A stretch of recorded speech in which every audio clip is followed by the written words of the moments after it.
welcome back to a new video. As you can see from the title, I DNF'd from the California International Marathon.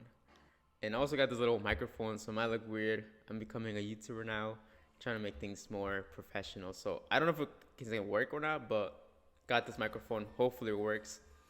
Anyways, first and foremost, I just do want to say a big thank you to everybody that reached out pre-marathon, leading up to the race, for their support and encouragement, and then after the race for their support as well, or after the DNF. So big thank you, big shout out to everybody. And then also, if you're going through right now through a time of life, it doesn't have to be running, maybe life threw a curveball your way, things are not going the way they're supposed to. Listen, things are gonna happen, life's gonna happen, you might not see that light at the end of the tunnel, but just stay strong, because you're gonna make it. That's all I can tell you. You're gonna make it. And we might not understand why these things are happening to us at this particular moment, but we just gotta stay positive and work on this to know that, hey, I'm gonna make it and something's gonna come out of this. Remember, the comeback is always stronger than the setback. So let's get right into the nitty gritty, and we'll start off with the first week. Well, let's get into the nitty gritty. So let's get right into the nitty gritty. We'll start off with race week. So that was Monday. That was my second week of taper. So legs were feeling really good, recovered. They were still a little bit fatigued, but they weren't as fatigued as peak week or the week prior to that. So I felt really good. So that Monday, we actually had 5 miles easy. I'll put that here. Well, I'll put all the workouts here, but then we had Tuesday, we also had 5 miles easy. And then Wednesday, we had like our final fast session, which my coach program was 7 miles in total. So it was 2 miles easy. Then it was 3 miles at faster than marathon pace. And then here are my splits. And then 2 miles, cool down. And then that was Wednesday pretty much. And then Thursday was when I traveled to Sacramento. So my flight left around 8 a.m. here from Dallas, Texas, and I arrived to Sacramento around 11 a.m. So got to Sacramento, then picked up a rental, and then went to downtown, went to a local diner just to carve up, and then after that went to a coffee shop to do some work, and then kind of had to wait until 3 p.m. because that's the time that our Airbnb will let us in. So that was pretty much all Thursday. And at the whole afternoon, I pretty much just rested, recovered most of that. I didn't want to put more work on my legs, if that makes sense. And then that afternoon, I had a race strategy call with my coach, just so we could go over how we were going to tackle this race. The goal was to, go easy the first half and then negative split the second half. That was the goal, especially how CIM is, the first half is, rolling hills, and then the second half is all, down and flats. That's when you can really, make the most of it. So that was pretty much the goal. And yeah, so that was pretty much Thursday. All right. So now let's go into Friday. So Thursday I didn't run at all as well, because it's travel day. Usually when you travel, you're very tired. So didn't want to put any more tired on my legs. So Thursday I didn't run. And then Friday, we had scheduled 4 miles easy. So Friday actually felt really good. My legs felt amazing. The run felt effortless. So if you ever had one of those runs where you feel like you're floating, that's how I felt Friday. I felt smooth. The strides were good. My heart rate wasn't going up, and I felt amazing. I felt like I could just let it rip. I was holding back so much energy, but my legs, and I felt amazing. I felt smooth. And then that was Friday. And then after that, came from a run, went to eat breakfast as well, just to keep carving up. And then but Thursday as well, I ate Chipotle that night, because carving. So ate Chipotle that night. But yeah, after the run, went to eat, then went home to the Airbnb, took a shower, then went to pick up my mom and brother, because they were arriving to Sacramento around 1 p.m. So went to pick them up at the airport. Right after that, we went to the Expo to pick up my Viv. And pretty much the Expo wasn't as big as you would think. It was fairly decent. Just got a couple of things. Just got some extra gels, got some gloves. They were $2 that I could throw out. like mid-race, because usually in the mornings it gets really cold. So pretty much that was that. And then we left the expo right after that, and then we went to eat lunch. I believe I got like a chicken alfredo, like it was pasta with chicken for my lunch. And pretty much, yeah. And then after that, that afternoon, just kind of chilled at home. And then I went to pick up my homie Daniel. He decided to pull up last minute, and I was like, hell yeah, he came to support. So shout out to him. And yeah, my uncle and my aunt and my cousins as well pulled up that Friday night. So it was pretty cool having people there to support me. So yeah, that was pretty much Friday. Wasn't much else to do besides rest. Saturday, we actually woke up very early, around 6:30 a.m. because we had a shaker run. So it was a shaker run with a couple homies here from Dallas, and then we met downtown Sacramento around 8 a.m. and we went for a 3-mile loop. So wasn't much. And then I had 3 miles with some strides. And here, I will say maybe like the first mile, my legs felt a little heavy. Now I didn't understand why. I thought it was because it was very cold. I didn't really like warm up as much. So I kind of just left it like that. And then after that, the second 2 miles like felt pretty smooth. So felt better afterwards. But yeah, that first mile really got me like thinking like, why am my quads a little bit tight, But I didn't really think much of it. So left it like that. Then we all went to a coffee shop, got some like pastries, coffee. Pretty much just hanged around for a couple, like that morning. And then went back to meet up with my mom and my uncles. And then we just went to eat dinner. Breakfast, carb load even more. And yeah, I was carb loading like crazy because I knew that I needed that energy. So that was pretty much Saturday. And then me and my homie Daniel, we actually went to check out the route. So we went from like mile 1 to like mile 13 just to see where he was going to be at in case I needed something else, and just checkpoints, right? So we went to check out that route. And then also after that, we stopped by this place called like Noah Bagels, and pretty much got bagels. I got like 5 bagels, and then I got one to eat on the way with cream cheese, just because extra taste. But yeah, that was pretty much Saturday. And then that night, my mom, brother, and uncle, they cooked chicken. So they cooked grilled chicken with pasta, and just pretty much to end the night. So we all ate that night, and to that point, I still felt really good. Like I felt great. I felt like I had carb load enough, and I felt ready. I felt ready to go. I even told my coach like that Thursday. Have you guys ever had like those little cars when you were kids where you just like spin the wheels, and then when you let it go, it just like goes that fast? Like that's how my legs felt. Like they felt they were just ready to let go, like ready to let it rip. And I was excited for it, honestly. I really felt excited. But after I ate dinner that night, I remember I went upstairs to my room, and as soon as I walked up, my quads started to feel a little bit more heavy, which I didn't understand why. And then I started to get a little bit dizzy. And I was like, oh shit, like what's going on? Maybe it's just the nerves, maybe it's because I walked up too fast the stairs, but I didn't really pay mind to it. And I left all around that, went to shower, and then I went to, got my things ready for like my singlet, tights, socks, shoes. And I went to sleep around 8:30 a.m. So that was pretty much race week. Now let's get into race day, what actually happened. So let's go. For Sunday, it's race day. We're about to make it happen. The time is here, no going back. So on Sunday, I actually woke up at 2:30 a.m. and I woke up very sweaty. Now, I thought it was because maybe the nerves, anxious, and then maybe because my mom had turned up the heater because it was very cold that night. Maybe that's why. But I really didn't understand why. So I just went to the bathroom, put some cold water on my face, and just kind of left it like that. And then I went back to sleep. But I really didn't go back to sleep. Once you wake up, you don't really go back to sleep. So just kind of went back to bed. And then 3:30, my alarm went off again. And I woke up, went downstairs immediately, and had my bagel already there to eat it. And then some honey. And as soon as I started eating the bagel, like I couldn't digest it.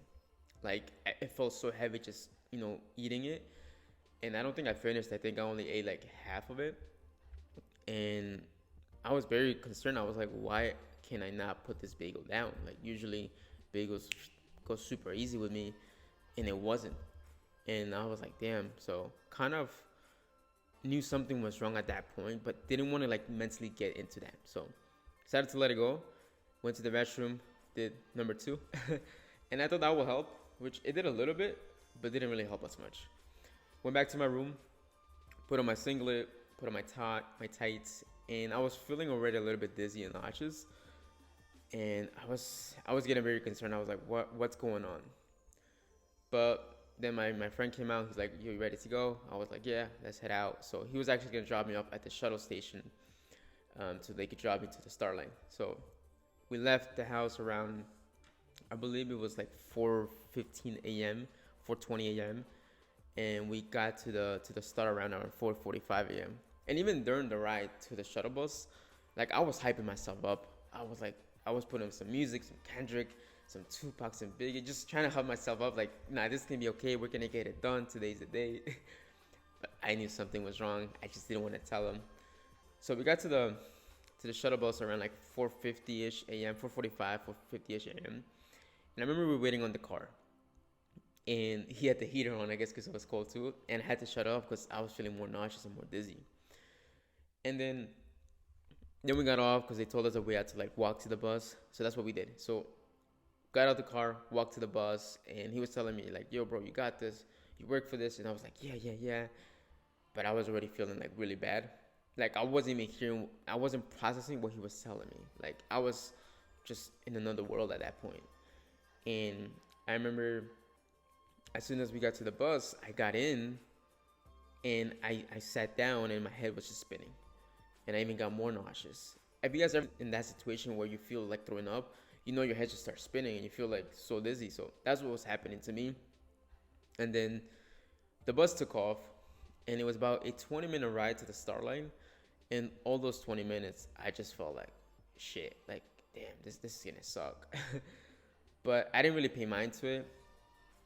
And I was just trying to stay as positive as I can, just to at least make it, right? Just to at least make it to the Starline.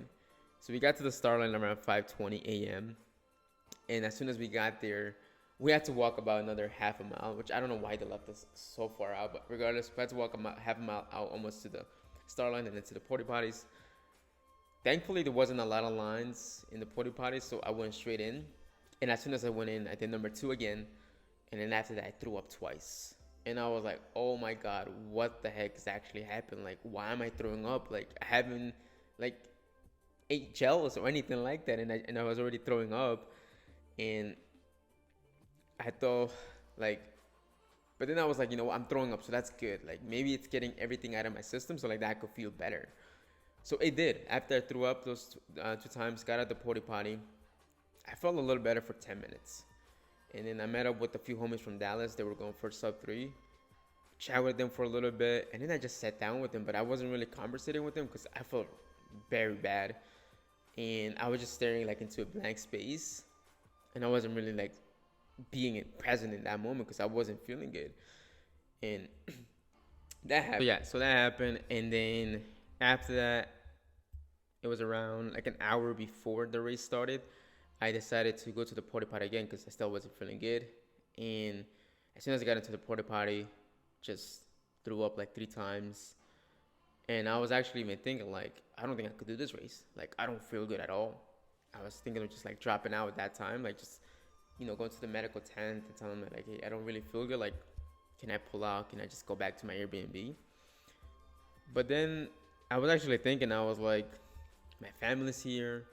Friends pulled up last minute. A lot of people are supporting. Like, I can't call it a quits now. Like, I can't like just give up now. So I'm not going down without a fight. And that's what I did. I was like, I'm not going to go down without a fight. I was like, I'm going to just do this race as long as I can hold it off. And that's what I did. So then I started to do my warm-up.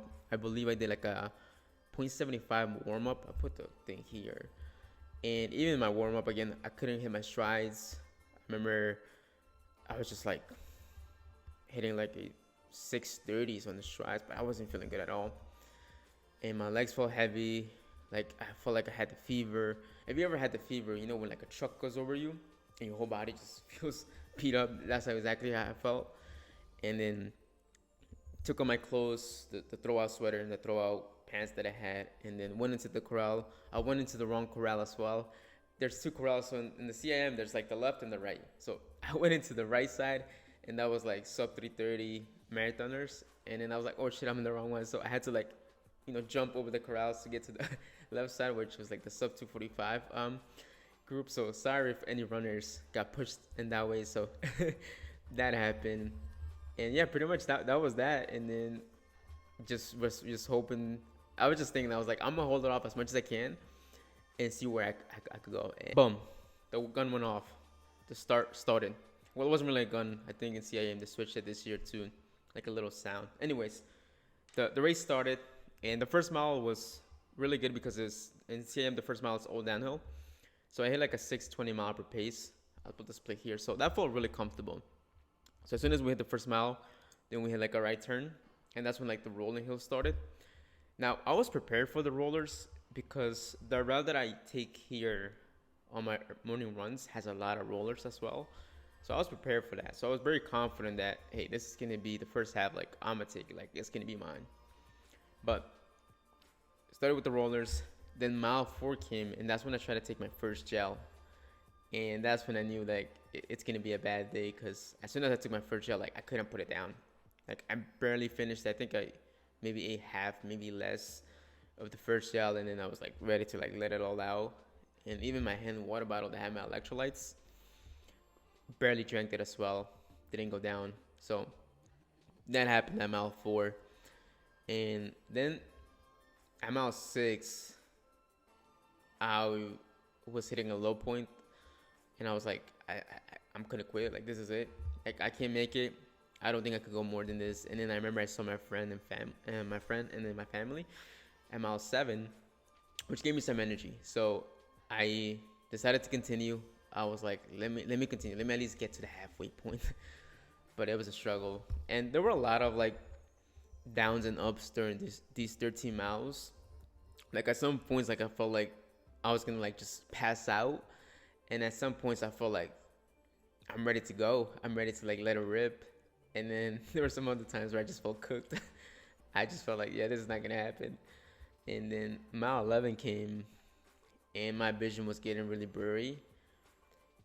And I was getting more nauseous. My stomach was having such a sharp pain, and I knew I had to call it a quits. I was like, this is it. Like, it's not gonna happen.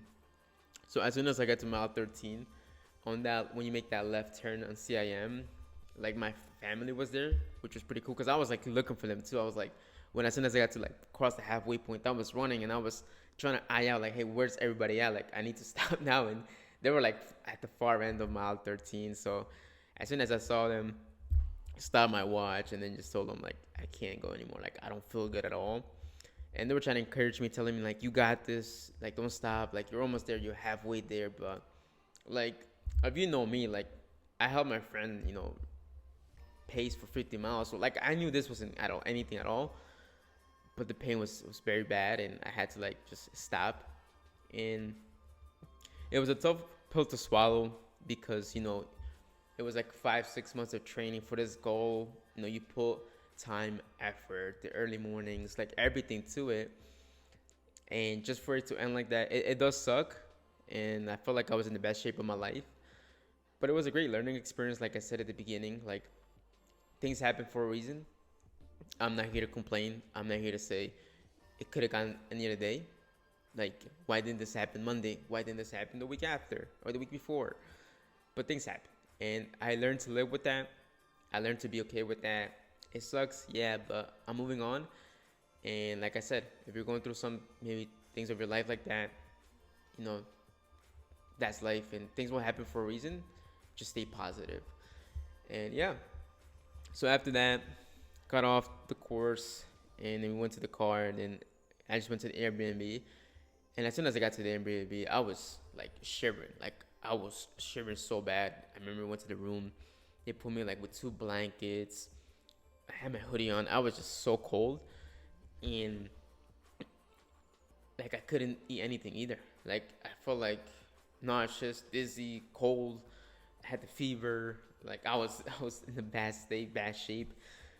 And pretty much that happened. And after that, like, rested for 3 hours, kind of got up, took a shower, and kind of felt a little bit better, but pretty much all of Sunday, Monday, and yesterday, Tuesday, I felt really bad. Like I was throwing up, had diarrhea.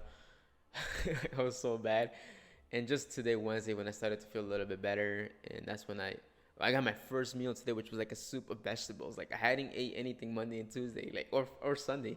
I think Sunday, like that afternoon, all I ate was like a protein bar, and then Monday was ate a protein bar, and then after that, I couldn't eat more because like I couldn't digest it. And I've been drinking like electrolytes with water, but today was like pretty much like the first day, which I felt like 50% of me. And yeah, don't feel that's bad. That's why I can make this video now. But okay, so essentially what I had, I still don't know what it was, what I think it was, or what I assume it was that I caught a food poison or stomach flu or something of that nature. But it definitely affected my stomach really bad. I didn't digest it well, and I don't know what it was. I don't know if it was something I ate Thursday, if it was something I ate Friday, if it was something I ate Saturday. I really don't know. My best guess, it was maybe I caught something that I drank. Maybe it's because I was traveling. I don't know. I really don't know, because me and my family, everyone ate the same food Saturday night. So I don't think it was anything that we ate that night. Maybe it was the bagels. Again, I don't know what it is. I don't want to point to anything that it was that. All I can say is that, yeah, that's what I pretty much got. I got food poisoning, stomach flu with that. If you ever had that, man, that beats you down. It sucks so bad. But yeah, I've been just hydrating now, and pretty much that's why I had to DNF the CIM marathon. Am I a wuss? Maybe. But it was really bad. So yeah, that's pretty much what happened for CIM. Stay tuned. We're coming back stronger. The redemption arc is coming. My next race, I don't know when it's going to be yet. I was thinking of doing the Houston, which is January, but they sold out. So I might just have to find another fast course, but stay tuned.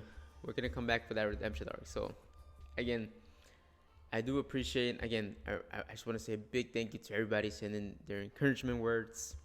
Looking out, I do appreciate that a lot. It means a lot, and I'm grateful for all of that. So again, thank you so much. And like I always say, si se puede. We got knocked down this round. We lost. We took an L. But we're not staying down. We're getting right back up. We're getting right back to work. And we're going to make it happen. Because that's what we believe in. And that's what si se puede means. So stay tuned for the next video. And catch y'all later. Peace.